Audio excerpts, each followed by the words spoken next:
In his Sermon on the Mount, the Lord compared the magnificence of King Solomon to the lilies of the field. I say to you that even Solomon, in all his glory, was not arrayed like one of these.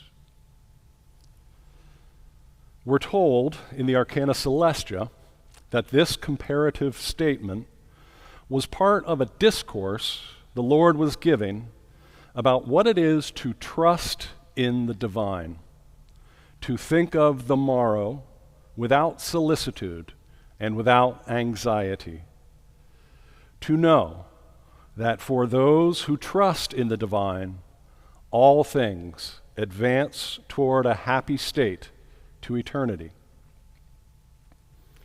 If God so clothes the grass of the field, the Lord asked, will he not much more clothe you, O you of little faith? There is a spiritual sense to all of this, but consider how it would have been understood at the time. Richly colored blossoms in the fields compared to the historic era of King Solomon, a time just about exactly 1,000 years before, when the kingdom of Israel was at its height of economic greatness as an independent nation. How much awareness would the people listening to the Lord's Sermon on the Mount have had about what is actually recorded about Solomon in all his glory in the first book of Kings? Would it have been commonly understood that Solomon, while not the greatest king in the history of Israel, was probably far and away the richest and also the most famous in the world during his own time? What kind of sense would it have made for the Lord to tell those people at that time that Solomon may have had a lot and may have had a lot going for him, but all of it was nothing like a simple, blooming flower?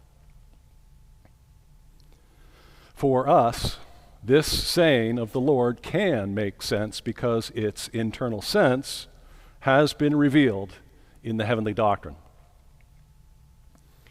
Lilies were and are arrayed with more glory than Solomon in his wealth and wisdom because they represent goodness that is from the Lord and not from ourselves.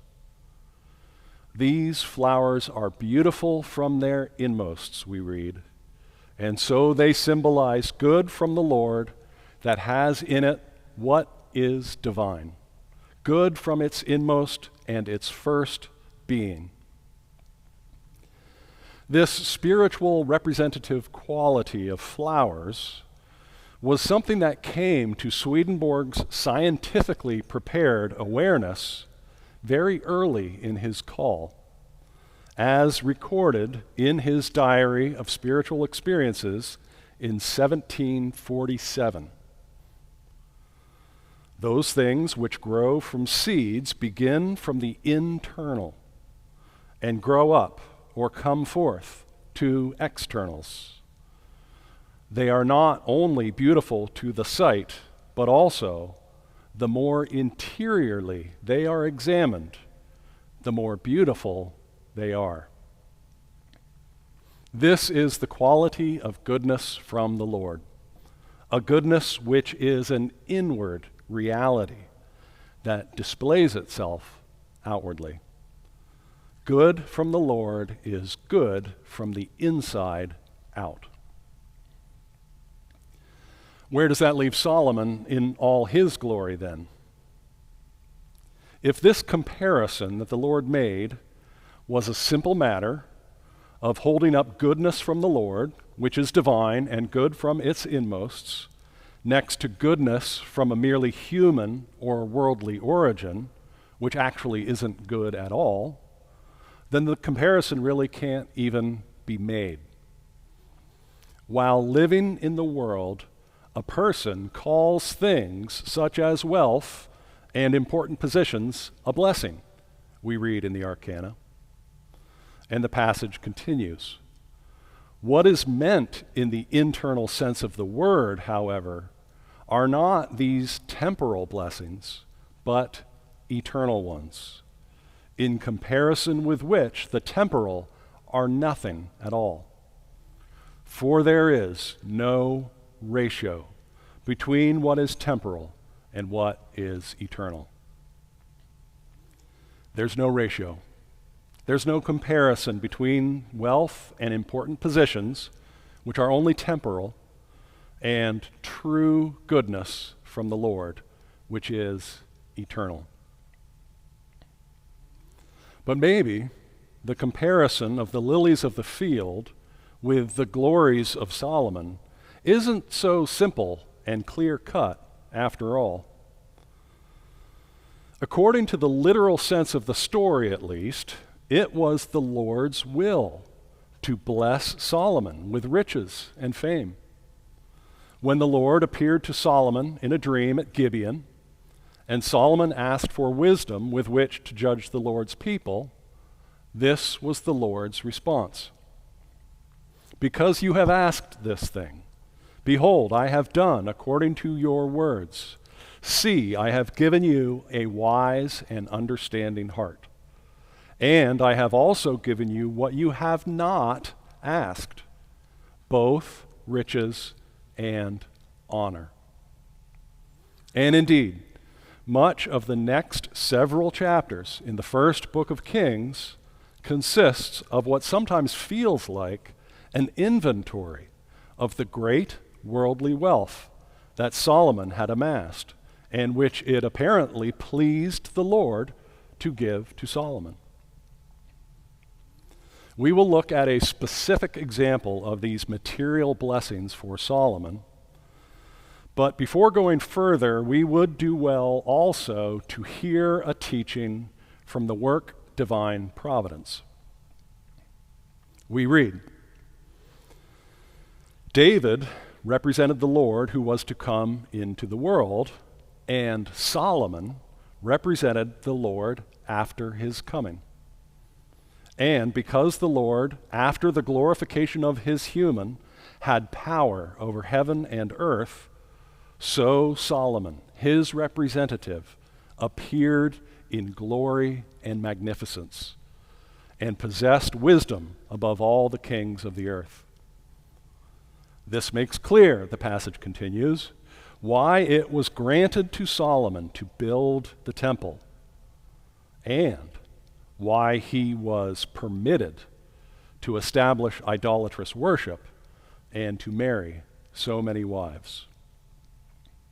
Note carefully the language being used. We have inferred from the literal sense that blessing Solomon with wealth and reputation was a matter of the Lord's will or good pleasure. And now, here in the heavenly doctrine, we see also that Solomon was granted the privilege of building the temple in Jerusalem.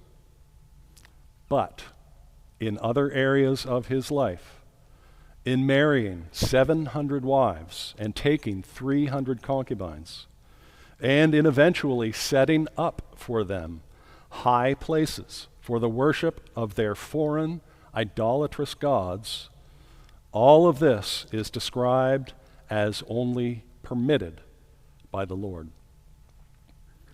The use of terms like these might remind us of what could be called the taxonomy of the Lord's divine providence. The things which are from the Lord are either nearer to or more remote from him, we read. The things which are from will are most nearly from him.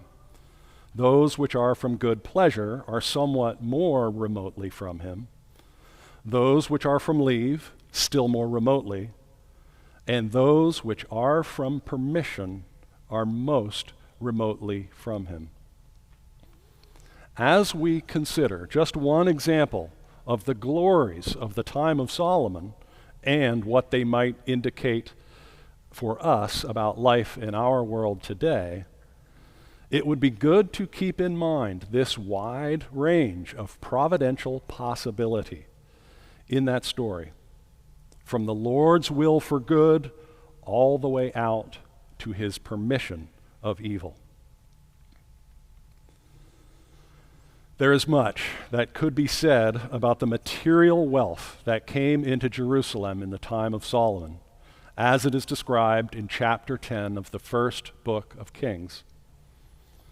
When the queen of Sheba came, she brought gold, precious gems, and a once-in-history quantity of costly spices. In Solomon's time, gold was plentiful, and silver was commonplace.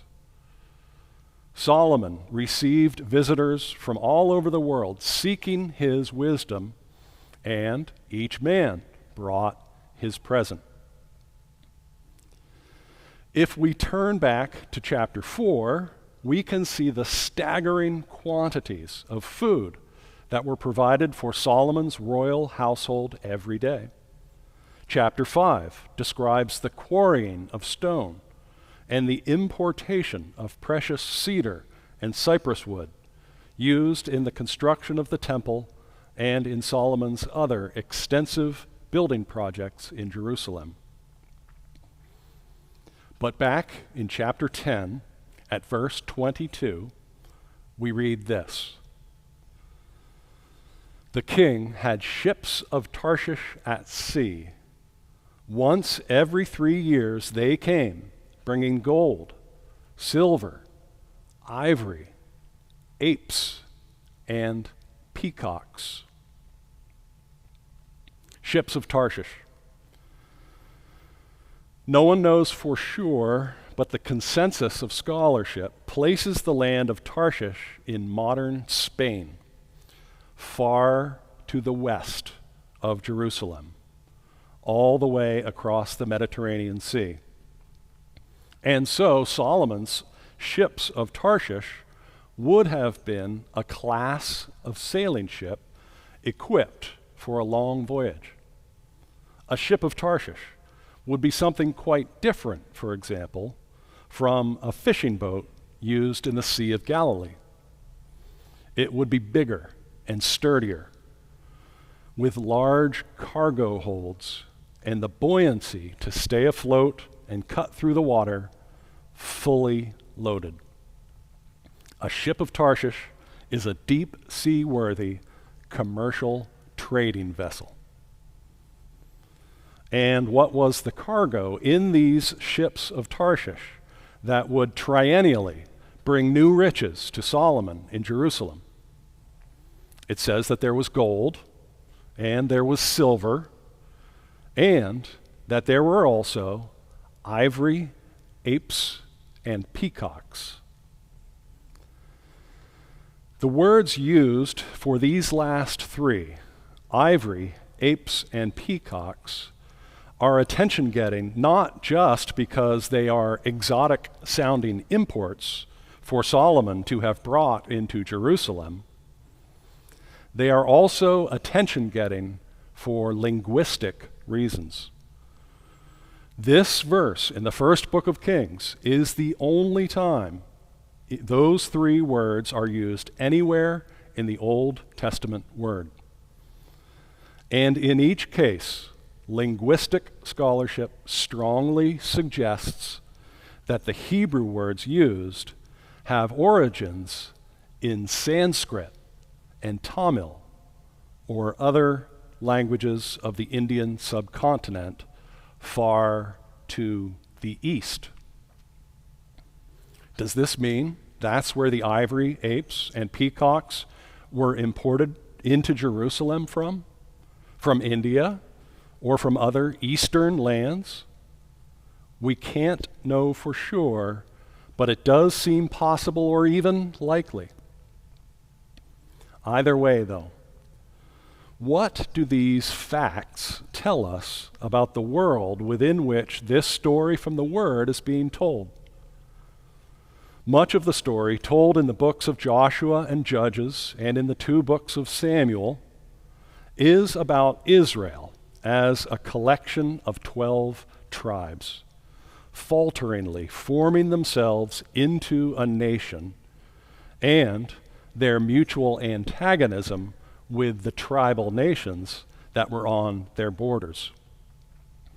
It's a local story of a local people. But here, in the first book of Kings, we see King Solomon on the throne in Jerusalem, just like his father David before him, but now sending out merchant ships capable of distant voyages, possibly as far as India, sailing perhaps from a Red Sea port on the Gulf of Aqaba, to bring home riches, treasures, and curiosities from overseas. In the reign of King Solomon, the story of Israel has become cosmopolitan and international. The Lord's people are now participants in a global commercial economy. And today, we live in a cosmopolitan, international world, participating in a global commercial economy. This is a story about Solomon, and it's also a story about us. All of the stories in the Word are in some way about us, but maybe we can see ourselves a little more clearly in the way this one is told in its literal sense. In the far-reaching yet interconnected world we live in, what are we importing into our spiritual lives? Trading, we're told, which is chiefly done by ships, signifies acquiring knowledges for oneself and communicating them to others. We could also note that another means of freight transport mentioned in this chapter is the camel train the Queen of Sheba used to bring her gifts from her Arabian homeland to Jerusalem. And camels, in the Word, signify the general memory knowledges in the natural man. In other words, the importation process that built up the fantastic wealth that Solomon was materially blessed with, the commercial fleets and caravans, all of that is a picture of how we come to know the things we know, the ways we've learned of living in the world, that we have come by for ourselves and have passed on to our children and to others, and that serve as a foundation to our rational and hopefully spiritual life. And those things we know can come from anywhere and take many forms. Societal norms, ethical standards of behavior, folk wisdom, traditions, expectations, and preferences, opinions, informed or otherwise, cultural etiquette, politeness and civility, and much more. This is the wealth, the intellectual and conceptual wealth that we acquire that has the potential to serve us in the upbuilding of a rational and spiritual life.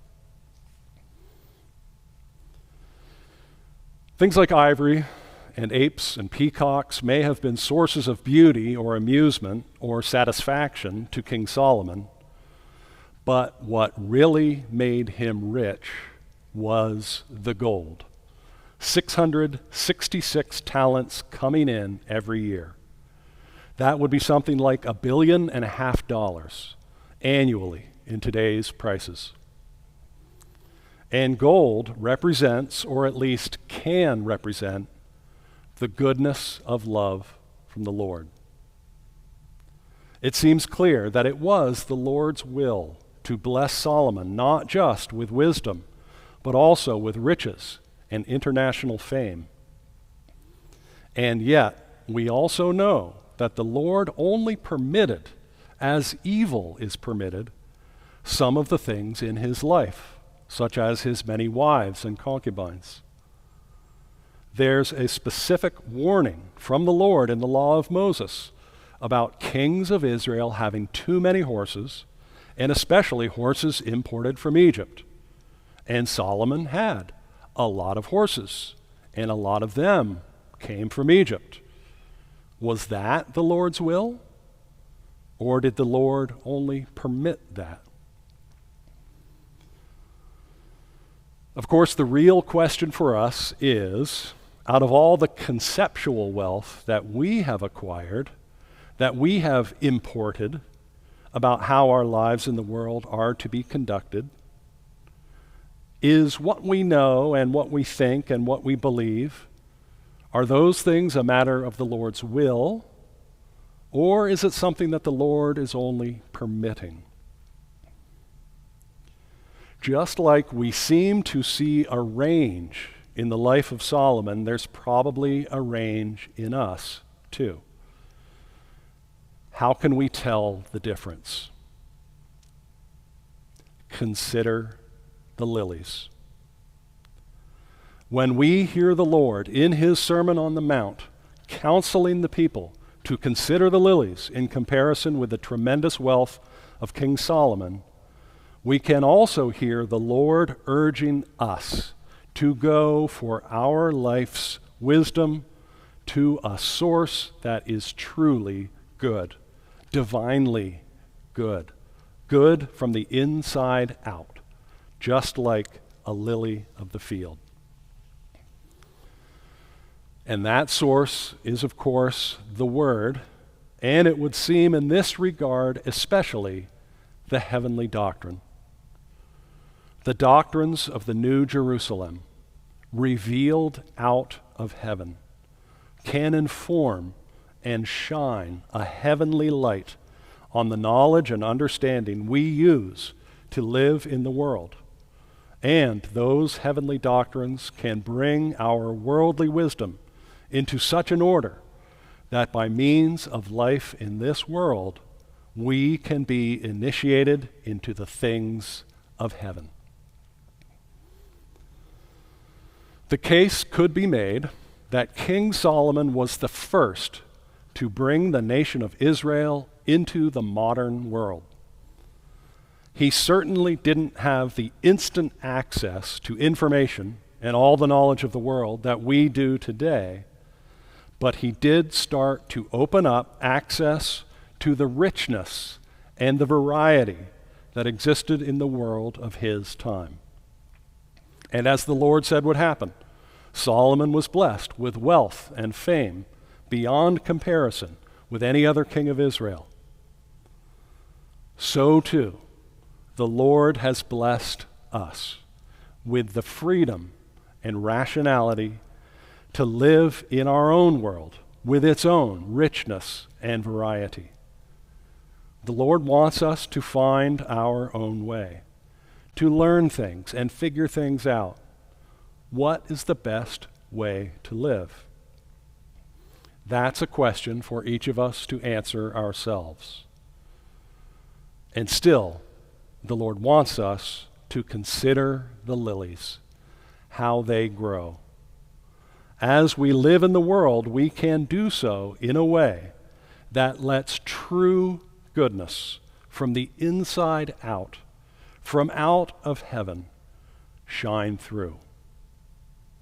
The lilies of the field neither toil nor spin, and yet I say to you that even Solomon, in all his glory, was not arrayed like one of these.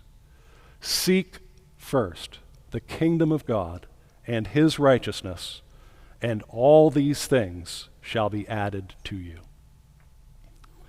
Amen.